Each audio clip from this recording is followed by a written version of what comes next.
You know what? I've often thought about writing a book about this. My kids turned out really, really, really well. Sometimes it's hard to be a momager, or, hard for a Hmm. parent to manage their child and really, have a boundary as parent and manager. Just seeing Miley now at 31 and who she is and who she's become as a woman, like I'm so proud of that. Tish, Brandi, welcome to Etalk. Yes, Thanks for thank you having so us. much. Thanks for being here. Congratulations on the podcast. Congratulations on the rebrand. So you made the shift from Sorry We're Stoned to Sorry We're Cyrus. What was the catalyst for the change, and how do you think that this is, changing the whole dynamic for you personally? So I actually went on a weed hiatus and Brandi had never smoked before. She was never a smoker. And I think it's been such a good thing, the rebrand, because I feel like it's way more inclusive. People that don't smoke that felt a little bit like outsiders because they didn't smoke. And so we've just had so much positive feedback that I feel really good about the rebrand. It was harder to get sponsors with, just the title even being Sorry We're Stoned. It just happened organically and it wasn't a big planned thing, has been such a positive response. The name was just like too good to pass up in the beginning, like Sorry We're Hmm. Stoned. It just felt so good.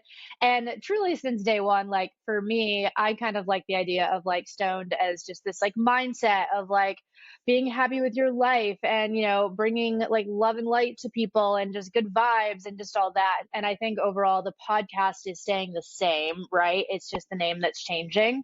And hopefully, that again, that just like brings, more opportunity, more guests, and more Hmm. topics and things like that to the podcast. Brandi, let's dive into the mother-daughter bond. You've always been very candid with your mom. How important is it for you to have that open dialogue? Yeah, I think it's so important. My mom and I truly have become best friends as I've gotten older. I can speak for my sisters as well that we all have always felt like we can tell my mom anything. I think we were raised in that environment where, my parents didn't ever want us to keep secrets and there was this open dialogue to be able to talk about anything. And we've always felt like our parents are also our friends. And I think that that was a really key component growing up and turning into the people that we all are today. My mom was a young mom. We're not that far apart in age. So I think the older that I've gotten and the more of an adult I've turned into, the more like we just feel like this bond and this friendship just gets better and better. My mom was older as a mom, and also like I didn't have that type of relationship with her at all. Like I didn't feel like that I could talk to her about everything without, a little bit of judgment or, getting in trouble. And I just really wanted my kids to, no matter what they were doing, to be able to tell me and know that, I was always coming from a place of love, that, I would rather them, if they were drinking or smoking or doing something like that, that they could call me and I would come and get them, or they could talk to me about anything, whether it was the first time they were going to have sex. I was like, come to me, talk to me. Like I really wanted that relationship with them. And I did. And I had that with all of my kids. And it ended up working out really well, because to this day, they talk to me about everything. There's a lot of talk, a lot of discussion about parents of children who are in the spotlight. So, what are your thoughts about supporting and guiding children that are in the public eye? You know what? I've often thought about writing a book about this. Not that it was easy for me. However, it happened. Like my kids turned out really, really, really well. And I'm Hmm. so proud of them and their choices. And just seeing Miley now at 31 and who she is and who she's become as a woman, like I'm so proud of that. And Noah, she's, still so young, but like has just grown into this beautiful human. And then I have Brandi, who is my oldest. Like she said, we're best friends, and she's paved her way into this amazing human. Somehow I did it in a way that it really worked seamlessly for us. And I don't think that's always the case. I think sometimes it's hard to be a momager, or, hard for a Hmm. parent to manage their child and really, have a boundary as parent and manager. It's not always easy. It is a hard balance, and it can be done. But I don't know that it's for everyone, but for us, it worked out well. Miley recently told David Letterman that she thinks that you're her hero. Yeah.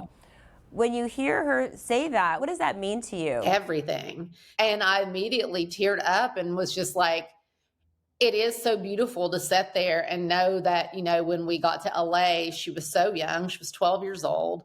And I didn't know what I was doing as a manager and, figured it out along the way and ended up, after seeing her Grammy performance this year, I was so blown away just by that and how far we've come. And so for her or any of my children to call me their hero is the ultimate, thing a mom can hear. Brandi, you are the 2024 resident DJ at Wynn Nightlife. Congratulations. That's huge. There is a bit of freedom in being a DJ that I didn't feel that I had coming from being in a band and signed to a label. And I do enjoy that freedom a lot.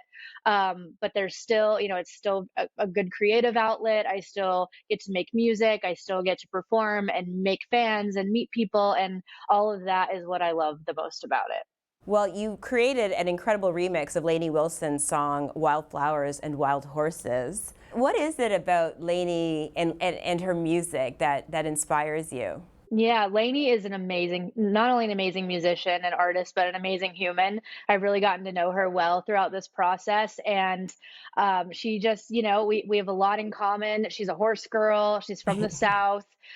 She's, from a hardworking family and grew up on a farm. And so she has a lot of those same traits that I feel like I've learned growing up with horses and growing up, on that farm life. And so we really just hit it off. But I think she is such a talented songwriter. I think she's bringing back a lot of what people love about the roots of country music, and to see a strong female stepping into that space and having so much success is so cool. I've also never seen someone work harder. Like, that girl works her butt off. She's been on the road. She meets fans everywhere she goes. She literally takes every opportunity that she's given, even if it sacrifices some sleep or some of her own comforts. And I just think that that's so cool. And it was the perfect song and the perfect artist for me to release, a debut remix for. So I was so thrilled about it. If you had a special group episode and you could have 3 dream guests, 3 bucket list guests, who would they be? Geez. Brandi, who would your 3 be? One that I just is a dream guest that I feel like we could totally get is Dolly. I feel like we have to have Dolly on. Dolly could be fun. She's one that's at the top of my list, so I'll say that one. Honestly, Lainey would be great in on that episode Lainey too. would be good. And you know who else I love is, we're going country, is Casey Musgraves. Oh, I love Casey Casey. so much. She would be so much fun to have on the pod. Yeah, she would be cool. Before I let you go, I have to ask, what can we look forward to in this new season of Sorry We're Cyrus? I'm really excited about our guests. We had on Alex Cooper, who we had done Call Her Daddy earlier in the year. Alex and we just fell in love with each other. And we felt like almost like the same person. She could have been one of my kids. And she was our first guest back with the new rebrand. And that was really fun. And we have some other really cool guests coming up. Our fans really, they really love our solo episodes so much. And I look forward to those a lot too, just because they're, way more laid back. It kind of feels like you're just hanging out with Brandi and I. And so I just look forward to it all. It's a really fun show to do. And so I'm kind of stoked about all of it.